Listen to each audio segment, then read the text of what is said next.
Bonjour les amis, bonjour chers routiers. Je viens ici pour partager avec vous, résoudre avec vous l'exercice sur un projet de piste rurale. Alors, on verra ici l'exercice qui a été donné et comment faire le dimensionnement de la chaussée. Il ne s'agit pas, quand on dit piste rurale, il ne s'agit pas de juste prendre un camion et aller juste mettre le matériau qu'on veut sur la piste. Non, ça a besoin de calcul et avant ça, il y a des, il y a, on tient compte du trafic, on tient compte du pourcentage de véhicules. Surtout pour le dimensionnement, on tient compte d'abord du pourcentage de véhicules poids lourds. C'est très important dans le dimensionnement. Et ensuite, après, on tient compte du trafic total. Et je vous expliquerai après pourquoi il faut tenir compte du trafic, de tout le trafic. Je vais parler de motos, de véhicules, de camions, tout et tout. Donc sans plus tarder, on va voir l'exercice que voici. On dit ici, soit à dimensionner la chaussée en granuleux latéritique de la route rurale Malgoro-Yelou, qui écoule un trafic journalier moyen de 31 véhicules par jour, dont 27% de camions et semi-remorques. Le rapport géotechnique mentionne l'existence de gîtes latéritiques de bonne qualité à faible distance du tracé et que la portance moyenne du sol support est indiquée par un CBR de 8,5. C'est très important d'avoir le CBR quand on dimensionne une chaussée, le CBR du sol. Calculer l'épaisseur de la chaussée pour une périodicité de rechargement de 10 ans. Je tiens à informer tous ceux qui veulent calculer une chaussée. C'est très important de demander à l'administration ou au client en combien d'années il veut recharger. C'est très important. C'est pas à négliger et vous devez pouvoir vous imposer pour cela. Il faut obligatoirement qu'on vous donne cette information. Cela va vous permettre à vous de bien calculer votre chaussée et que à chaque 10 ans, à chaque 5 ans, à chaque 4 ans, ça dépendant de ce qu'ils vous diront, qu'on fasse le rechargement et que la chaussée tienne bon. Ok, sans plus tarder, on va commencer à résoudre le problème. On va commencer à résoudre le problème. Alors, quelles sont les données que nous avons à notre portée? Ici, on a dit qu'on a un trafic journalier moyen de 31 véhicules par jour. Donc, on va marquer TMJA. Excusez-moi, c'est ma première fois, donc vous allez faire doucement avec moi. Merci beaucoup. TMJA qui fait 31 véhicules. Sorry, 31 véhicules. Alors, après, on a parlé de camion qui fait 27% de tous les véhicules. Donc, camion, disons poids lourd, qui fait égal à 27%.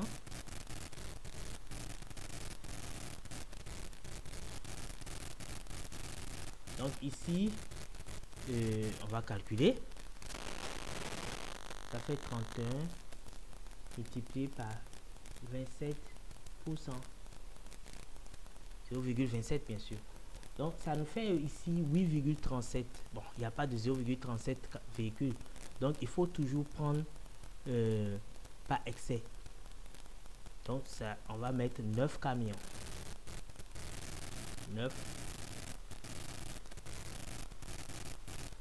poids lourds. En plus de ça, on a quoi d'autre? On nous a donné le CBR. Le CBR,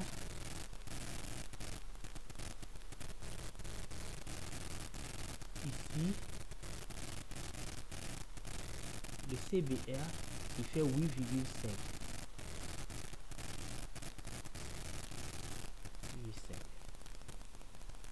Et voilà, et la périodicité de rechargement qu'on va nommer ici grand P et R,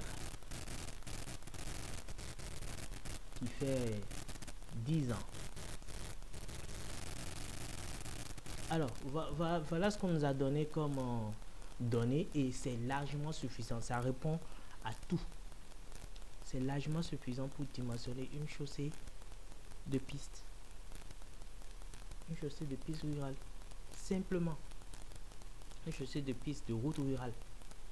Alors, ici, on va d'abord calculer l'épaisseur minimale de chargement. On va calculer l'épaisseur.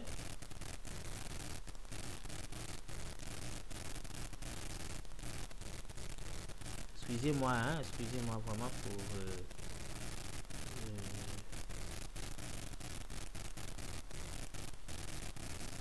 l'épaisseur minimale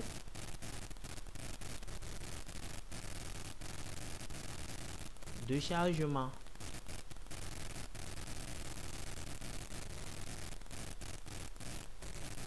On va calculer l'épaisseur minimale de chargement.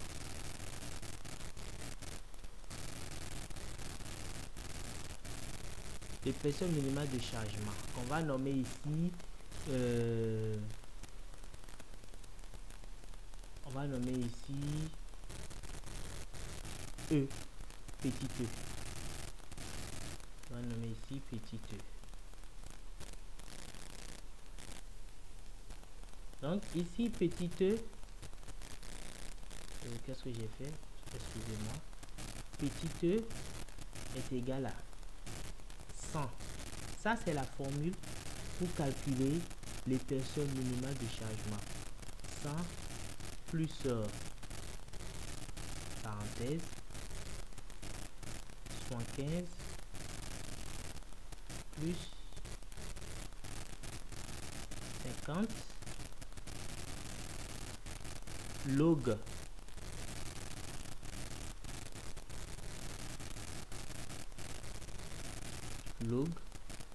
de n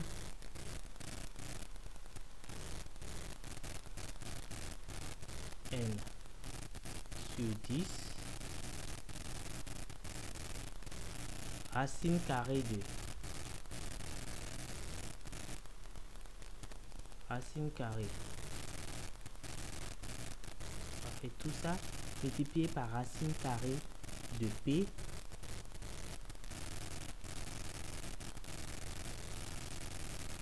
sur CBR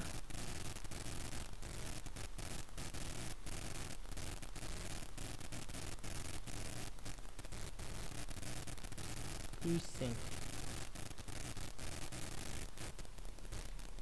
Ça c'est la formule pour calculer l'épaisseur minimale de notre route rurale. Alors ici avec n qui représente ici le nombre de poids lourds, n représente le poids lourd, et P qui est égal à 6,5. donc si on applique la formule ici, ça va donner 100 plus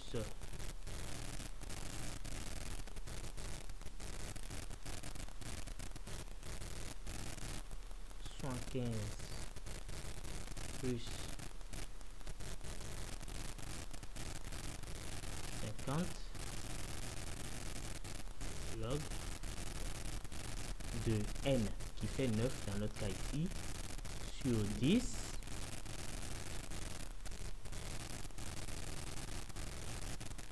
le tout multiplié par racine carrée de 6,5